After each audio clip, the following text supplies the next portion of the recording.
Welcome back to the channel, everybody. Thank you so much for joining me and allowing me to continue to be your daily advocate. If you're new here or you're not subscribed for any reason, please do me a huge favor and hit the subscribe button. Thank you to all of you who have been watching and following me for so long. It truly means a lot, and I'm glad that I can be this person. Ripple thinks it will end sometime between August 26th and November 18th. Okay, but that's the absolute drop-dead date, I think. And so does Jeremy Hogan. In this pending class action, Ripple agreed to move the case start back to November 18th in belief that the SEC case will be finished before then. But then he puts this disclaimer down here, of course it can settle any time. Here is a document released, a legal document with regards to the case. Let's not forget, guys, the current date, August 26th, 2022, but then the new agreed upon date, November 18th, 2022. So Jeremy Hogan just letting us know that this is the current timeline for, I guess if it goes straight to the end, if it goes to trial, but this can in fact settle at any moment. So this is why we're on our toes as XRP hodlers. I know we've been waiting a very, very long time for this case to end, and if it does end, I mean, the worst case scenario, it takes the longest amount of time possible. We are waiting till November of 2022. And if we were told that in December of 2020, I think we would be tearing our hair out. Now, though, that timeline seems a lot closer than not. I mean, August is right around the corner. It's already March. So anyway, I thought I'd just bring that to your attention. Also saw this, guys, from jv.xrp. No wonder the SEC doesn't go after anything Ethereum based. It's because it's all running on JP Morgan's database. And so new news has recently come out that JP Morgan has a vested interest in the Ethereum-based software company. They have likely definitely invested money in that as well. This question is not related to any ongoing investigations or pending litigation, so he's just bringing this up. Consensus, the Ethereum-based software company, recently acquired JP Morgan's Quorum. The acquisition has raised many eyebrows from observers as they wonder why JP Morgan would sell their database network. Consensus acquired Quorum for an unknown amount of money. However, JP Morgan subsequently made a strategic investment in Consensus that most likely canceled out or even exceeded the amount of money Consensus paid for Quorum. If this sounds strange to you, it's because it is. Also make note, John Deaton bringing this to our attention 4 months before the lawsuit. Jay Clayton, yes, the same Jay Clayton that brought upon the Ripple v. SEC lawsuit, Clayton's law firm, Sullivan & Cromwell, negotiated the purchase of JP Morgan's Quorum and the JPM coin by Lubin and Consensus. It appears that Clayton, helping his firm, directed Hinman to contact Lubin, who is represented by Sullivan and Cromwell. And so there's an article attached to this tweet. I'm not going to read the article. John Deaton also just mentioning, when interviewed by Laura Shin, Lubin described his Quorum acquisitions offering as interbank information network that is similar to what SWIFT does and works with north of 400 financial institutions around the world. And get this, he also added that Consensus supports the JPM coin. Remember when that JPM coin came out and people were wondering, is this going to be the Ripple killer, the XRP killer?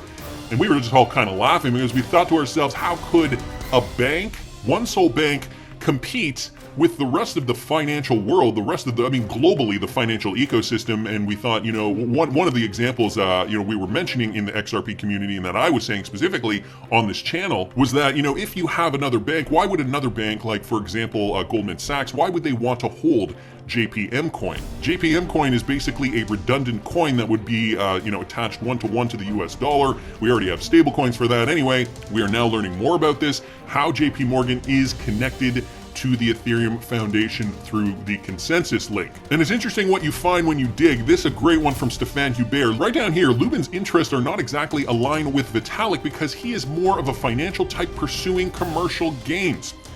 Then down here, precisely, Lubin insisted the Ethereum team consult with the US Securities and Exchange Commission at an early stage, and that it hire high-priced lawyers from the Manhattan firm Pryor Cashman to minimize legal risks. Joe is in the background, says Mike Novogratz. So this is a quote from Mike Novogratz, but he is as important as Vitalik.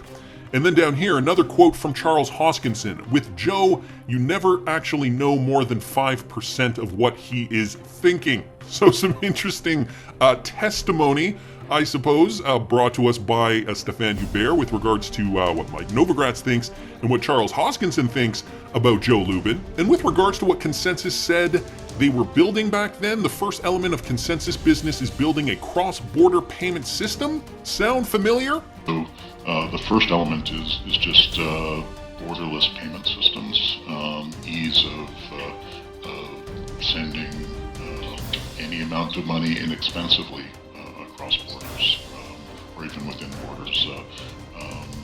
In terms of remittances, most of the time fees are in the area of 10%, and that's just far too much money to give up if you're sending money around the world. Sounds like he actually took a page out of the Ripple playbook.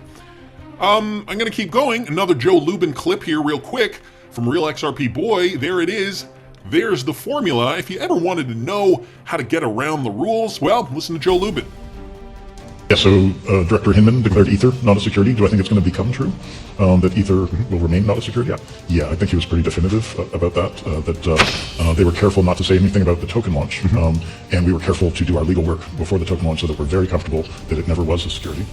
And their analysis was a little more subtle, I think, leaving them some room to police other systems. And so they focused on the decentralized nature of the ecosystem and said that right now Ether's not a security. And you're not going to, Entropy's not going to allow that system, I think, to become more centralized, so I doubt it will ever be a security. The ramifications of that are that you'll be able to keep trading Ether as we trade it right now. So the potential, if they declared it a security, the potential of enforcing much more rigid trading mechanisms on regulated exchanges could have been problematic for the ecosystem, but we're officially beyond that.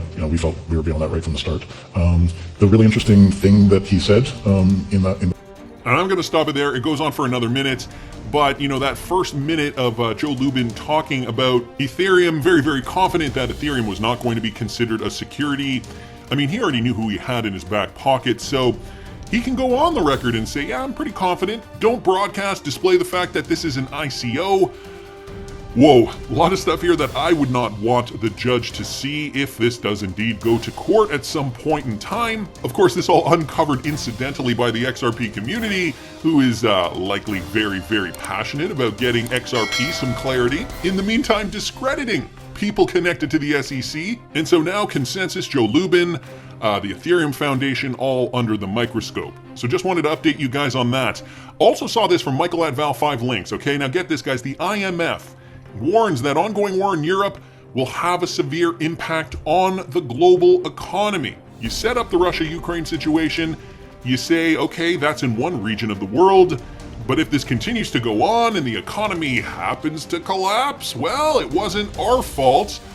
So this is just reported in a report published on Saturday. The IMF has warned that an ongoing war in Europe and associated sanctions will have a severe impact on the global economy. The IMF's report says there is extraordinary uncertainty in the air, and that international financial institutions believe economic consequences are already very serious. With a crisis happening in the world, many analysts and economists are concerned about the global economy and the aftermath of the warfare taking place in the Ukraine. Additionally, Russian sanctions are being discussed or implemented daily by a large quantity of countries across the globe. On Saturday, the IMF issued a staff statement concerning the economic impact of the war in Ukraine after the executive board met on March 4th. The report notes that the meeting was chaired by the IMF's managing director, Kristalina Georgieva. IMF's outlook is not great, and the international financial institution had noticed the energy and commodities boom last week. Some analysts, of course, have been saying cryptocurrency and precious metals, those are likely the safest investments at this point in time. Again, that is not financial advice by any means. These are just clips, snippets of what I've read over the last week or so. All of this is added to inflationary pressures from supply chain disruption. So they're also bringing in the inflation situation that we have witnessed since the beer flu, and it could slow the beer flu pandemic rebound. Price shocks will have an impact worldwide, especially on poor households for whom food and fuel are a high proportion of expenses.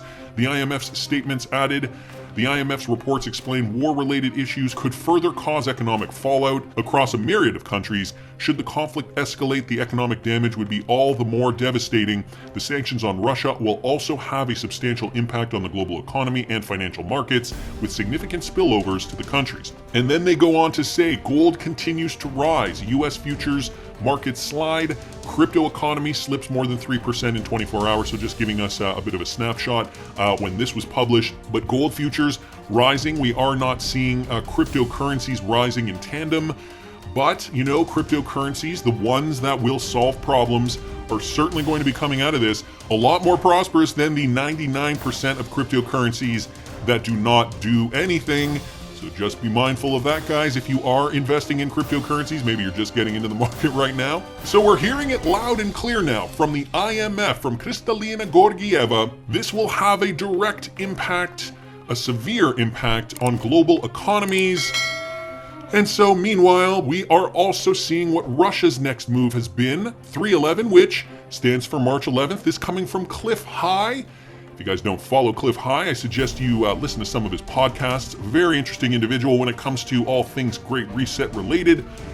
So he says this is so fitting on so many levels. Moscow, Russia began active preparations for disconnection from the global internet. No later than March 11th, all servers and domains must be transferred to the Russian zone. We also have this Earth Citizen here retweeting out Black Swan's tweet. Breaking: Russia will disconnect from external internet starting March 11th. So the date has been set. All companies in Russia are required to get a RU address in Russian domestic server. Businesses have 5 days to comply. And then it goes on, cyber attacks on US inbound. Or rather, things that make you go, Could this be the cyber pandemic that Klaus Schwab has been warning us since, let's see, was it July 2020? I think it was at some point in the year 2020. 2 years before all this came to a pass. Okay.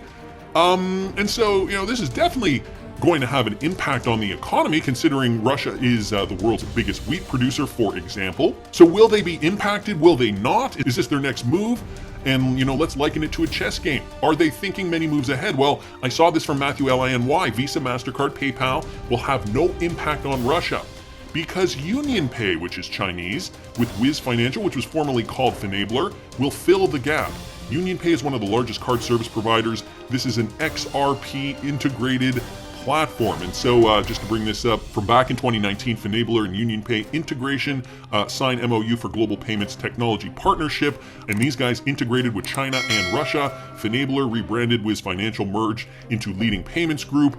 And then we got it over here. More information about that cross-border payments interconnectivity between Money Express, the UnionPay remittance platform, and Finabler's payments engine to facilitate cross-border payments. And then down here, guys, this is connected correspondent banks and distribution partners. It is connected to Ripple. It is XRP integrated. So that is some interesting news. Also, just to reiterate that point, this from Michael Manfield here, the fact that Ripple partners continue tie-ups as Finabler signs MOU with UnionPay. So this is just, actually this is recent, this isn't even an old article. Ripple's primary focus has been to initiate partnerships across the spectrum, and the partners themselves have ensured they keep the tradition alive. In a new announcement, Finabler, one of Ripple's most famous partners, revealed that they would be signing a memorandum of understanding with UnionPay International for a global payments technology partnership. So boom, if we see Russia decide, and we already know Russia is in cozy with China, if they get onto this platform, this new system, is it really going to are the sanctions really going to have an effect on them? Is this going to impact, the rest of the world economy? And is this Russia saying, this is our next move, but now that you've pissed us off, we're going to put the pressure on you just a little bit more? Bringing us back to, will this have a severe impact on global economies?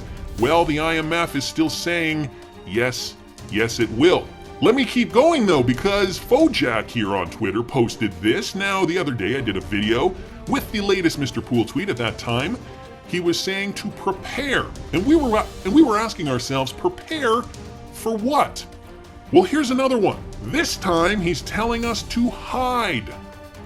And he updated the tweet at 11 p.m. Eastern Standard Time just yesterday, after March 13th. Now, March 13th, an interesting date, coinciding coincidentally very, very closely to what Russia is beginning to do on March 11th. This integration could take a few days, let's not forget. This is saying that it's starting on March 11th, that all companies will need to get onto the Russian internet and that they will disconnect from the external internet altogether. So are we to expect something bigger to happen? Excerpt from Mr. Poole Drop, guys. Now get this was from almost a year ago. March 31st, 2021, last year, Fojack retweets, "New world awaits, only few will be a part of it, simulations will continue, fear equals control, seek safety in the event of 311 9/11 and 11/31, internal spreading worldwide. Beware of sudden events, unexpected world shattering. So could he mean something that is going on right now? Perhaps the Russia-Ukraine situation. Again, guys, I'm speculating, but it sounds like this is all coming to a head. Do not look further. All answers in the past, future will be repeated. This is a simulation attempt. You cannot stop it. Again, guys, this was posted in March of 2021. And now, March 2022, Mr. Poole is saying hide after March 13th. And coincidentally, who else posted something is going to happen on March 13th? I'm going to punch in there and post, see if you guys can take a look at that Bearable Guy calendar here for March. There is a heart over the 13th of March 2022. So is this what we're bracing ourselves for? What is going to happen on March 13th? Is this connected to an event starting on March 11th where Russia is disconnecting from the external internet? How is that going to affect the Western economy? Is it actually going to affect the Western economy as predicted by the IMF? So enjoy your day, everybody. I'm always here for you.